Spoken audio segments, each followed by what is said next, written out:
చేతరించుకుంటా మేము చూస్తామండి. ఇచ్చారు కదా, అదేంటి ఒకళ్ళొక న్యాయమా? కరెక్ట్ కాదు చెప్పేది. ఎందుకు పట్టుకు ఇలాంటివన్నీ కంటిన్యూగా ఎందుకు జరుగుతున్నాయి? రిపీటెడ్గా ఎందుకు జరగాలి? అక్కడ చెక్ పోస్ట్ పెట్టుకోవచ్చు కదా.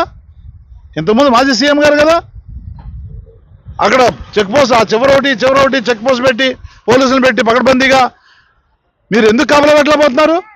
పెట్రోలింగ్ కంటిన్యూ ఎందుకు చేయలేకపోతున్నారు? ఇవన్నీ చూస్తూ ఉంటే కావాలని చేస్తున్నారో వదిలేస్తున్నారు మీరు అనే అనుమానాలు కూడా ఉన్నాయి. సీసీ కెమెరాలు ఏర్పాటు చేశారు. ఇక్కడ సీసీ కెమెరాలు చూడండి, అక్కడ భారతమాత విగ్రహం దగ్గర సీసీ కెమెరాలు వైర్లు తెగిపోయి ఉన్నాయి. దాన్ని పట్టించుకున్న నాదులే ఉండడు.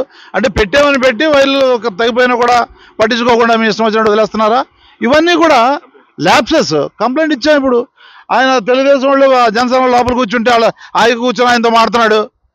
ఇక్కడ మేము కంప్లైంట్ ఇవ్వడానికి వస్తే ఇక్కడ ఖాళీ లేదు మాట్లాడతా. తర్వాత నేను చెప్పా, మీకు నచ్చినప్పుడు పిలండి, నాకేం ప్రాబ్లం లేదు.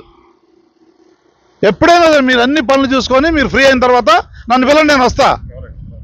సిఐ గారు చెప్పారు ఈ విషయం. వాళ్ళు కూర్చొని మాట్లాడుతున్నారు, తెలుగుదేశం వాళ్ళు జనసేన వాళ్ళు. అది ఎక్కడ నాకు అర్థం కాదు. అంటే వాళ్ళ గురించి పనిచేస్తున్నారు మీరు? ప్రజలు వచ్చినప్పుడు వాళ్ళు పార్టీలకు సంబంధం ఉంటుంది. వచ్చిన వాళ్ళని కూర్చోబెట్టి మాట్లాడటమా లేదని మర్యాద తీసుకొని 2 నిమిషాలు, మేము 2 నిమిషాల కంటే ఎక్కువ మాట్లాడాలా? నిమిషంన్నర ఉంటుంది నేను మాట్లాడింది.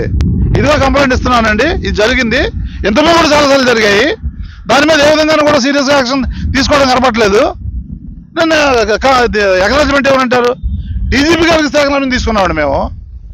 నిన్న కాకుండా additional DG law and order ఆయన ఎక్నాలజ్మెంట్ తీసుకున్నాము. మీరు ఎక్నాలజ్మెంట్ ఏమంటారండి? అంటే మీ సొంత రూల్స్ ఏమైనా చేస్తారు? ఇక్కడ ఎక్కడికెళ్ళినా ఎక్నాలజ్మెంట్. ఎలక్షన్ కమిషన్కి వెళ్తాం, రిప్రజెంటేషన్ ఇస్తాం, ఎక్నాలజ్మెంట్ తీసుకుంటాం. 2 సభ్యులు ఎందుకు? ఇక్కడే ఇంతకుముందు అనేక కంప్లైంట్లు ఇచ్చా, ఎక్నాలజ్మెంట్ తీసుకున్నా. ఇది ఎక్కడ సాధ్యం నాకు అర్థం కాదు. ఎస్, మేము చేస్తాం.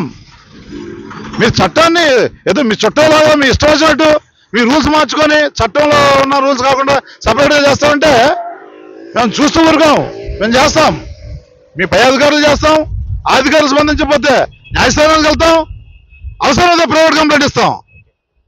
అట్లా అవుద్ది. మా వీడియో మీకు నచ్చినట్లయితే please like, share and subscribe.